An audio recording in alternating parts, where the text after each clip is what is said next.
পাবনায় বিষাক্ত মদ প্রাণে সুমন সরকার এবং মামুন হোসেন নামের দুই যুবকের মৃত্যু হয়েছে। বৃহস্পতিবার দিবাগত মধ্যরাতে এই ঘটনা ঘটে।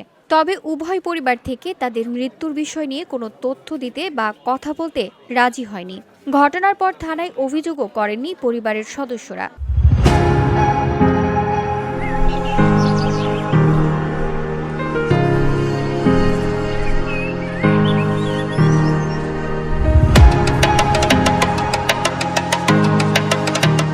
মৃতরা হলেন পাবনা শহরের গোপালপুর মহল্লার সঞ্চিত সরকারের ছেলে সুমন সরকার এবং রাধানগর মক্তব এলাকার হাবিবুর রহমানের ছেলে মামুন হোসেন। তারা দুজনেই স্থানীয় একটি ব্র্যান্ড সাউন্ড প্রতিষ্ঠানের সদস্য, একই সাথে বাদ্যযন্ত্র শিল্পী হিসেবে পরিচিত। বিষয়টি নিশ্চিত করে পাবনা সদর থানার ভারপ্রাপ্ত কর্মকর্তা ওসি দুলাল হোসেন জানান, হাসপাতালের নথিপত্র অনুযায়ী তাদের মৃত্যুর কারণ মদ্যপান উল্লেখ করা হয়েছে।